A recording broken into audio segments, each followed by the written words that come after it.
मैं दुनिया में उन बदकिस्मत लड़कियों में से थी जिनके माँ बाप बचपन में ही मर चुके थे और जो अपने मामा मामी के रहमो कर्मों पर पल रही थी। मामी तो चलो गैर थी, लेकिन मामा अपने होते हुए भी मेरे ऊपर कुछ खास मेहरबान ना थे। लेकिन हाँ, कभी कभी ख्याल रख लेते थे, लेकिन अपनी सगी बेटियों को मुझसे ज़्यादा मोहब्बत देते थे। लेकिन मामा की भी ज़िंदगी ज़्यादा नहीं थी, इसलिए वह भी मुझे बिल्कुल तन्हा अकेला छोड़कर इस दुनिया से चले गए। मामा का दुनिया से जाना था कि मामी ने अपना असल रंग दिखा दिया था। अच्छी तो वह पहले भी नहीं थी, लेकिन जो थोड़ा बहुत मामा का डर कर लेती थी और मेरा ख्याल रख लेती थी, वह डर अब खत्म हो गया है और उन्होंने मुझ पर जुल्म के पहाड़ तोड़ना शुरू कर दिए। घर की नौकरानी को निकालकर पूरे घर की जिम्मेदारी मेरे नाजुक से कंधे पर डाल दी। मेरी उम्र उस समय सिर्फ 18 साल थी। मरती क्या न करती, मैं बेबस बेसहारा लड़की थी। जैसा मामी ने कहा मैंने वैसा ही किया। मामी की बहन का लड़का था जो ज़्यादातर मामी के पास ही रहता था। उसकी उम्र 25 साल थी। वह मेरा दीवाना हो गया था और मामी से यह बात कैसे बर्दाश्त होती कि जिस लड़की से वह बचपन से नफरत करती चली आ रही हैं, उसे अपने भांजे की पत्नी बना दे। अपने उस भांजे के लिए मेरी मामी ने और मामी की बहन दोनों ने मिलकर ना जाने क्या क्या सपने सजाए हुए थे। वह तो अपने इस भांजे के लिए कोई डॉक्टर या इंजीनियर बहू लाना चाहती थी। किसी ऊंचे खानदान से उसका रिश्ता कराना चाहती थी और मैं तो गरीब बेसहारा लड़की थी जिसके माँ बाप भी नहीं थे और जिसको दहेज के नाम पर कुछ भी नहीं मिलना था। मेरे पास एक लौता खूबी यह थी कि मैं बहुत खूबसूरत थी। मैं इतनी ज़्यादा खूबसूरत थी कि जब आईने में अपने आप को देखती तो हैरान हो जाती कि क्या वाकई यह मैं हूँ? यह मेरी सूरत है, यह मेरा चेहरा है। क्या यह सच में मेरी आँखें हैं, मेरे होंठ हैं? मैं अपने चेहरे पर हाथ रखकर खुद को महसूस करती थी, लेकिन मेरा यह खूबसूरती हुस्न किचन और घर की नज़र हो गया था। मामी का भांजा भी मेरी इस हुस्न का दीवाना हो गया था। उसने मामी से कहा कि शादी करूँगा तो अनीता से ही करूँगा, वरना किसी से नहीं। 2 साल तक मामी का भांजा अपनी जिद पर अड़ा रहा। उसने अपने घर में खाना पीना छोड़ दिया था। हर तरह से अपनी मौसी को भी मनाकर देख लिया था, लेकिन दोनों बहनें कभी भी तो किसी तौर पे तैयार नहीं हुई। इस बात का सारा इल्जाम दोनों बहनों ने मिलकर मेरे ऊपर लगा दिया था कि मैंने उनके बेटे को फंसाया है। मैं हर वक्त डरी सहमी रहती थी, दुआ करती थी कि जल्द से जल्द मेरी शादी हो जाए तो मैं इस नज़र से निकल जाऊं। मैं हर चीज़ मामी के भांजे से शादी नहीं करना चाहती थी, क्योंकि उस लड़के से शादी करने का मतलब था एक बार फिर से इसी नर्क में ज़िंदगी गुजारना जिससे मैं अब गुजर रही थी, जो मैं बिल्कुल भी नहीं चाहती थी। मैं इस घर को हमेशा हमेशा के लिए छोड़कर जाना चाहती थी और वापस लौटकर आना नहीं चाहती थी। इसी बीच मेरे लिए एक रिश्ता आ गया और मामी ने फौरन हाँ भी कर दी। चट मंगनी पट ब्याह हो गया। उन लोगों ने दहेज के नाम पर 1 रुपया भी नहीं लिया था। मेरे कपड़े भी उन लोगों ने बनवा कर दिए थे। मैं तो खुश हो गई थी कि मुझे इतना अच्छा ससुराल मिला है जिनकी कोई डिमांड नहीं है। लेकिन शादी की पहली रात की मेरी सारी खुशी हवा हो गई जब मुझे मेरे पति की हकीकत का पता चला था। और इस हकीकत को सुनकर मेरे सर पर आसमान आ गिरा था। मैं दुल्हन के रूप में सजी सवरी बैठी थी और अपने पति सुधीर का इंतजार कर रही थी। सुधीर अंदर दाखिल हुआ। मेरा चेहरा झुका हुआ था। वह मेरे करीब आकर बैठ गया, लेकिन मुझे न जाने क्यों किसी अनहोनी का एहसास हुआ। उसने मुझसे सवाल किया कि मैं दिखने में कैसा हूँ, तो मैंने हैरान से उसकी तरफ देखा। मैंने कहा, आप खुद घूंघट पलटकर देख लें कि मैं कैसी हूँ। मेरी यह बात सुनकर सुधीर ने जोरदार कहा लगाया था। मुझे उनके इस तरह जोर से हंसने की बात समझ नहीं आई थी कि वह आखिर क्यों हंस रहा है और क्यों मेरा घूंघट नहीं उठा रहा है। हालांकि मैंने तो यही सुना था कि शादी की पहली रात पति अपनी पत्नी का घूंघट उठाता है, उसे मुंह दिखाई का तोहफा देता है और उसकी खूब तारीफ करता है। लेकिन सुधीर ने ऐसा कुछ भी नहीं किया था। उल्टा मुझसे पूछ रहा था कि मैं कैसे लग रही हूँ। जब बहुत देर तक सुधीर ने मेरा घूंघट नहीं उठाया तो मैंने खुद ही घूंघट पलट दिया। मुझे अब बेचैन हो रही थी। सुधीर को देखा तो वह मेरी तरफ नहीं देख रहा था, बल्कि सामने की तरफ देख रहा था। मेरा दिल डूब सा गया था। मैंने उससे कहा कि आप मुझसे नाराज हैं क्या? क्या आप इस शादी से खुश नहीं हैं जो मुझे नहीं देख रहे हैं? और ना ही आपने मेरा घूंघट उठाया। तो वह फिर से हंसने लगा। मुझे इसके व्यवहार पर अजीब सा महसूस हो रहा था। मैं समझ नहीं पा रही थी कि वह इस तरह से हंस क्यों रहा है। मुझे ऐसा लग रहा था वह इस शादी से खुश नहीं है, शायद किसी और को पसंद करता था और उसकी शादी जबरदस्ती मुझसे करवा दी गई थी, इसलिए गुस्से या फिर सदमे में हंस रहा है। मैंने उसे सवाल किया कि आप किसी और को पसंद करते थे। इस बार पर भी वह कुछ नहीं बोला था। अब तो मेरा दिमाग खराब होने वाला था। यह क्या तरीका था अपनी नई नवेली दुल्हन से बात करने का? अगर मैं सुधीर को पसंद नहीं थी तो पहले ही बोल देते। मेरा दिल तो जैसे किसी ने मुट्ठी में दबोच लिया था। मुझे ऐसा लगा कि मैं किसी गहरी खाई में जा गिरी हूँ।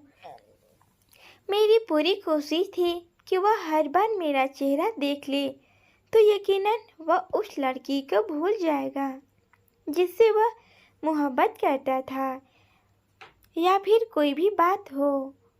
बस मेरा चेहरा देखने के बाद वह सब कुछ भूल जाता और मेरा दीवाना हो जाता, क्योंकि मैं थी ही इतनी खूबसूरत।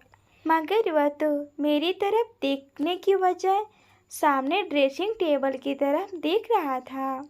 मेरी तरफ नज़र उठाकर देखना भी गवारा नहीं समझा। मैं यही सोचकर आई थी कि अपने पति, अपने ससुराल की इतनी सेवा करूँगी कि मुझे वापस अपनी मामी के पास न जाना पड़े। मैंने कहा, सुधीर क्या बात है, आप मुझसे ना बात कर रहे हैं ना मेरी तरफ देख रहे हैं।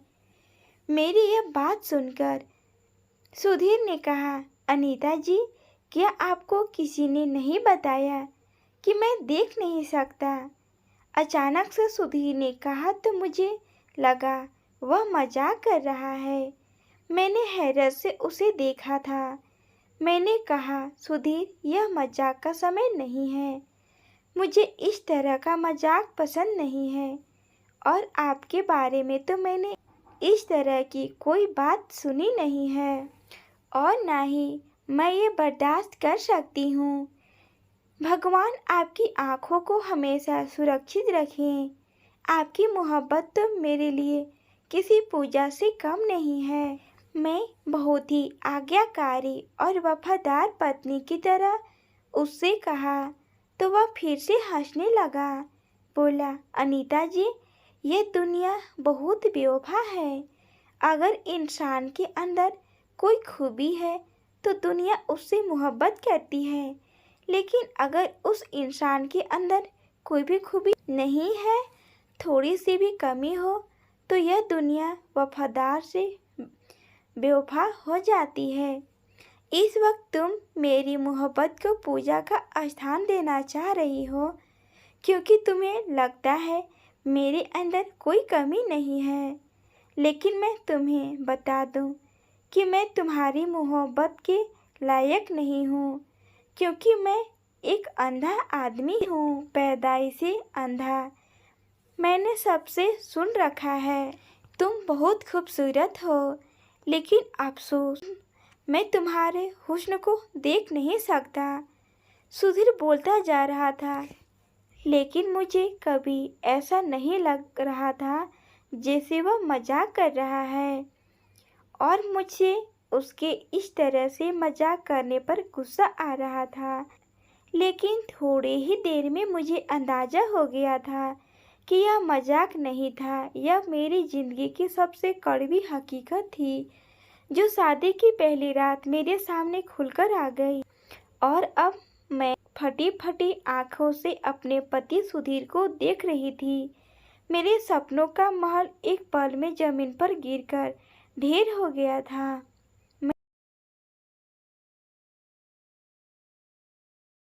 मैं क्या सोचकर यहाँ आई थी, और जिस इंसान के सहारे पर आई थी वह इंसान तो देख ही नहीं सकता है, और जो देख नहीं सकता है मेरी सहारा कैसे बन सकता है। इसे तो खुद चलने के लिए किसी सहारे की ज़रूरत थी। मेरे साथ धोखा हुआ था, बहुत बड़ा धोखा, और यह धोखा मेरी मामी और मेरे ससुराल दोनों ने मिलकर किया था। मेरा गुस्सा से बुरा हाल हो गया। मैं एकदम से खड़ी हो गई। मैंने गुस्से से कहा, आप लोगों को शर्म नहीं आई? एक गरीब मासूम अनाथ लड़की के साथ इतना बड़ा धोखा करते हुए। मैंने गुस्से से कहा तो सुधीर ने कहा, तुम्हारी मामी को पता था कि मैं देख नहीं सकता हूँ। अगर उन्होंने तुम्हें नहीं बताया तो इसमें हमारा दोष नहीं है। तुम्हारे साथ धोखा हम लोगों ने नहीं, बल्कि तुम्हारी मामी ने किया है। उन्होंने हमसे कहा था कि उन्होंने तुम्हें बता दिया है कि लड़का देख नहीं सकता, और तुम इस बात पर राजी हो गए।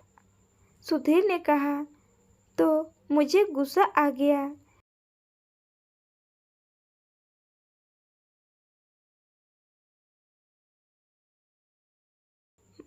मैंने कहा, मैं राजी हूँ। क्या मैं राजी हो सकती हूँ एक ऐसे इंसान से शादी करने पर जो देख नहीं सकता है? हे भगवान, मैं कहाँ जाऊँ? मैं तो अपनी सारी कश्तियाँ जलाकर यहाँ आई थी। अब मेरे पास वापस जाने का कोई रास्ता नहीं है। मैंने तो यही सोचा था, मैं उस नर्क में दोबारा नहीं जाऊँगी।